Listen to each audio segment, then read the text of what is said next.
De Pentágono para Departamento da Guerra. Hoje, pessoal, vamos aqui entender na prática o que é essa mudança. Será que é apenas uma nomenclatura de Pentágono para Departamento da Guerra? Será que existia alguma atividade que, por exemplo, ela veio ser diferente e vai continuar a mesma? Enfim, vamos entender, porque se você não está sabendo, Donald Trump ele fez uma mudança, aparentemente, apenas de nomenclatura, mas pode existir algo muito mais profundo na prática, no dia a dia desses militares, desses agentes aí americanos, né? Então fica até o final do vídeo, que hoje eu vou fazer aqui com vocês um react do Hoje no Mundo Militar, que eu achei muito interessante aqui o trabalho deles, não é?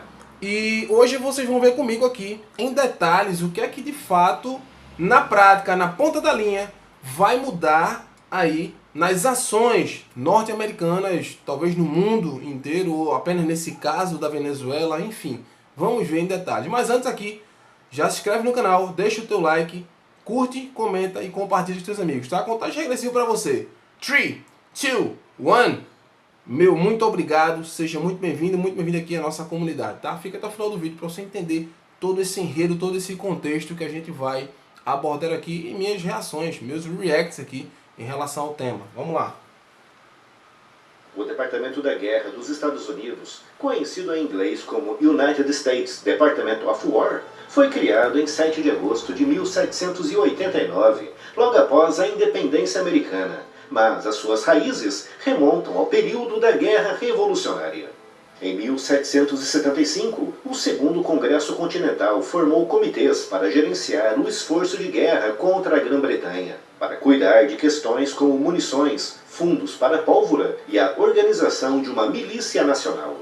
Em 1776, isso evoluiu para o Conselho da Guerra, operado por membros do Congresso, e em 1777, um conselho independente foi estabelecido.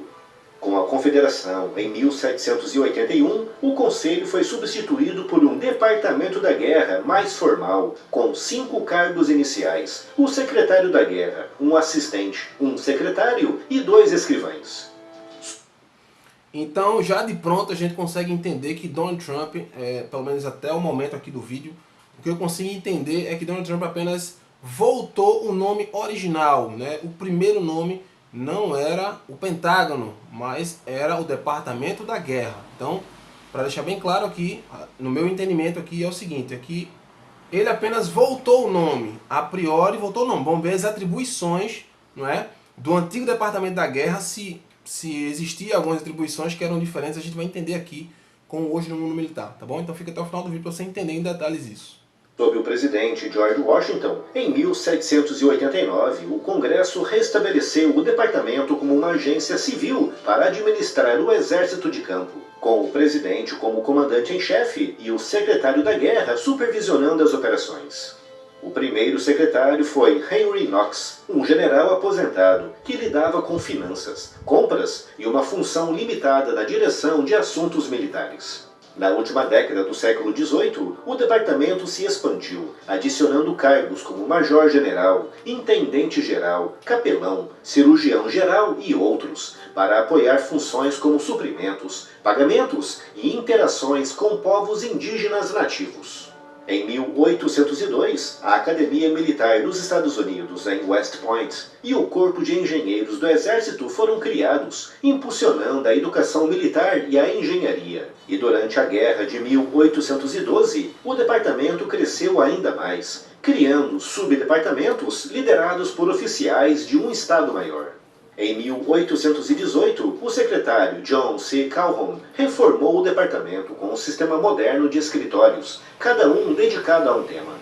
No século XIX, o departamento enfrentou desafios massivos, como durante a Guerra Civil Americana, entre 1861 e 1865, ficando responsável pelo gerenciamento do recrutamento, treinamento, suprimentos, cuidados médicos, transporte e pagamento de mais de 2 milhões de soldados.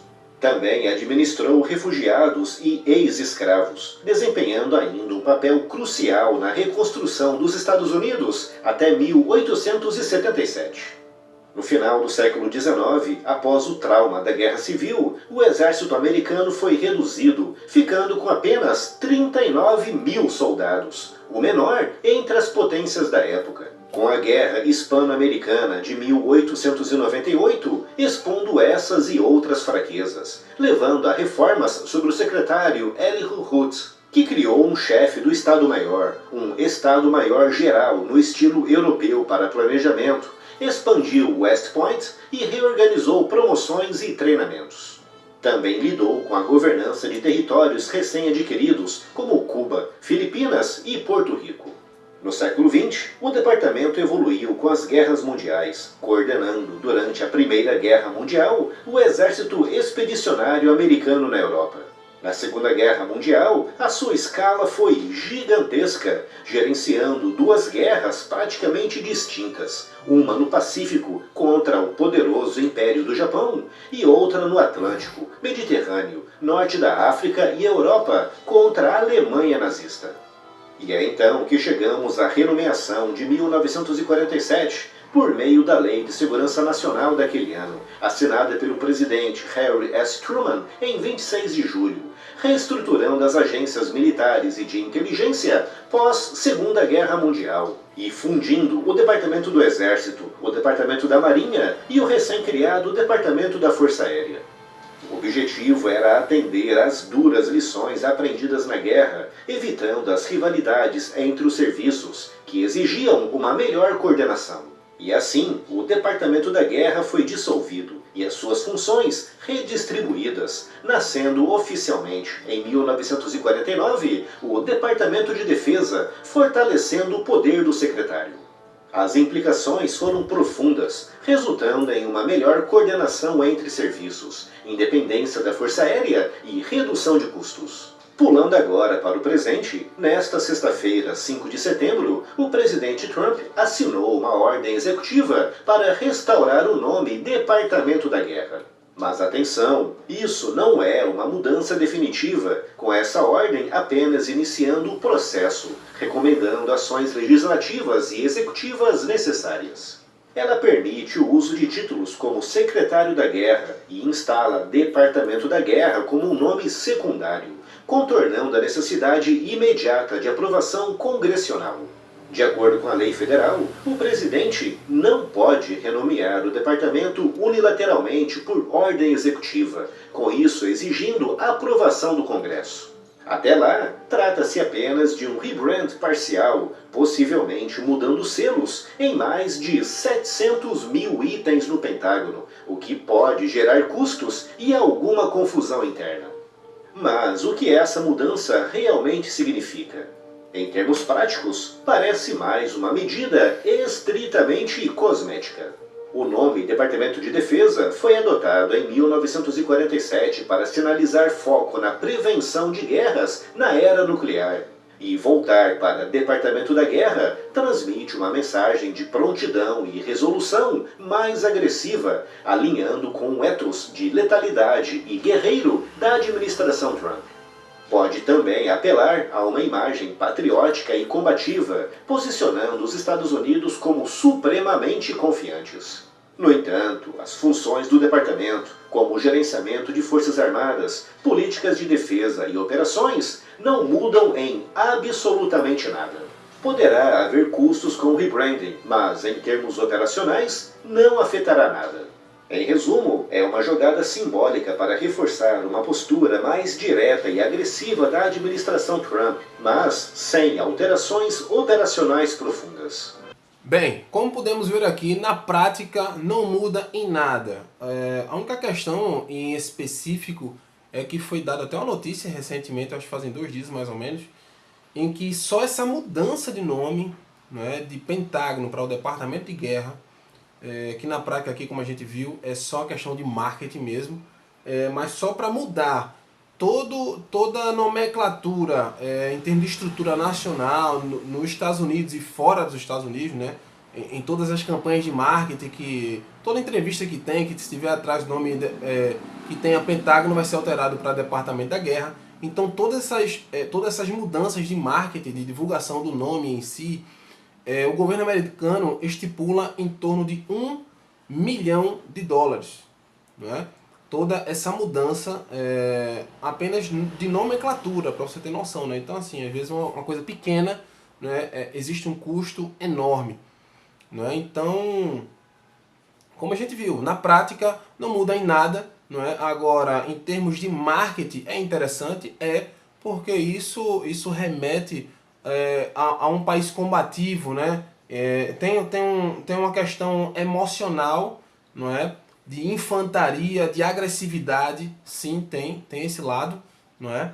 E talvez no subconsciente das pessoas aí cause uma sensação de que os Estados Unidos está mais forte, que os Estados Unidos é um país mais agressivo, mais aguerrido agora, não é? Por conta dessa mudança, né? E aqui como foi só uma ordem, não é? Que ele passou, apenas uma simples canetada, não é? E que isso implica no fato de que no próximo governo, se ele não for reeleito, né, Donald Trump, no próximo governo pode ser derrubada essa ordem tranquilamente com uma simples canetada também. Né? Então assim, não é nada que ele fez agora, não foi nada firme para sempre, não é uma mudança, né? Mas a gente não sabe, é cenas dos próximos capítulos, né? Então vamos estar atentos, vamos ver aqui. Né? Ao longo desse vídeo aqui, mais uma vez vou estar deixando aqui para vocês alguns cards para você estar vendo os outros vídeos anteriores em relação ao tema, né? Ao conflito que está tendo na Venezuela, a questão da China, todo aquele aparato chinês ali. Vou estar deixando para vocês aqui e vou estar dando duas sugestões de vídeos aqui para vocês de minha escolha, não é?